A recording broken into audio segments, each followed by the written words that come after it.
Hey guys, how's it going? Welcome to this video. We're looking at a nutrition topic called CICO. Calories in, calories out. Is it as simple as that? Well, yes and no.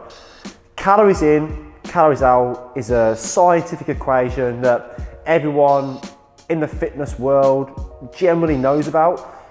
Calories in, how much energy you're bringing in. Calories out, how much energy you're expending throughout the day.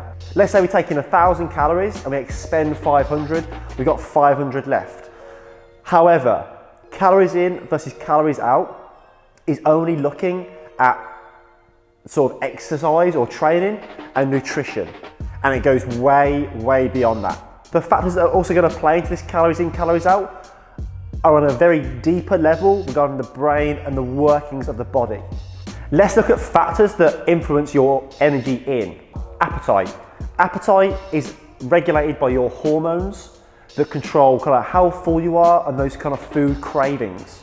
The second one is the food you're actually consuming, the energy you're consuming. Where is that coming from? Is it coming from 1,000 calories worth of Rice Krispies, or is it coming from 1,000 calories worth of fruits and vegetables? The third part of that is related to that second bit, is actually what are you taking in and absorbing from that food you are consuming. If, for instance, you check the toilet in the morning after you've been for your kind of morning number 2 and you see chunks of food in there, there's calories in there that you've maybe accounted for that you haven't consumed. And fourthly, you've got those psychological factors, the big things regarding the mind and the brain. Your stress levels, your sleep quality. The sleep quality is going to massively affect those hormones which regulate your appetite. Your perception of the calories or the food that you're eating, how you see that and how that affects the next foods you eat throughout the day or that week. Your self-esteem plays a big role in this one. Do you have low self-esteem and do you kind of eat on emotion, or do you know how to regulate those eating behaviours? Also, food hygiene plays a role in the energy you're taking in. The food preparation, how is it prepared? Is it fast food or is it wild caught Alaskan salmon? Is it kind of, do you sit at a table to eat your meals with a knife and fork calmly? Do you chew? Do you take your time to eat your meal, or is it kind of in the car rushed at a takeaway, like a drive-through? That's gonna have a huge impact on what your calories consumed and what you take in and how your digestion works taking in those calories.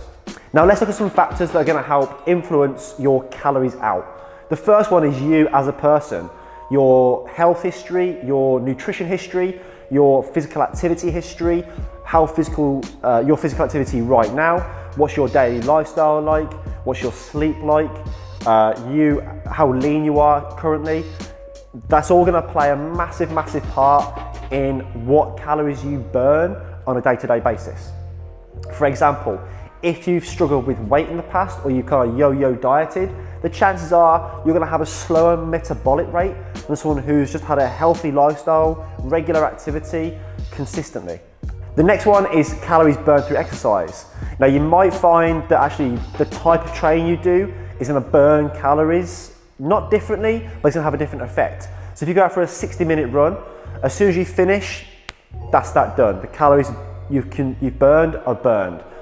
You might burn 500 calories. However, if you do a 60-minute weight training session, you might burn the same amount of calories, but there's also kind of this afterburn effect where for the next sort of 48 hours, you're going to continue to burn because your muscles have been broken down and they need to be repaired. So it takes calories to do that, which is why a leaner person or person that's got slightly more muscle mass is generally going to have a higher metabolic rate because they need to fuel the muscle mass, that lean mass they've got, which is why resistance training is so, so good for body fat loss. You then got non-exercise activity. How active are you during the day? What's your stress like? Stress is a huge one. Plays into sleep, which then plays into appetite, which then plays into your food control, your portion control, food choices, that kind of stuff. Now also on this one is the food type you're eating. If you're eating a 200-gram piece of chicken or a 200-gram piece of white bread, it's going to take a lot more energy to break down the chicken than it is the white bread. So eating those kind of healthy foods, vegetables, it takes a lot more of your energy to break those foods down. If you're eating chocolate, crisps, white bread, they're very quick release. It's very easy for the body just to kind of use. However, we want to be focusing on these kind of harder to break down because it takes a little bit more of your energy. So if you're looking at sort of body fat loss, which is why we recommend resistance training, lean proteins, and fruits and vegetables, because it takes more of your body energy to break those foods down. So, calories in, calories out, it does work, but as you can see, there's a ton more factors that go into that. If you've got any questions, guys, shoot us a message, speak to us, and we'd love to help you out.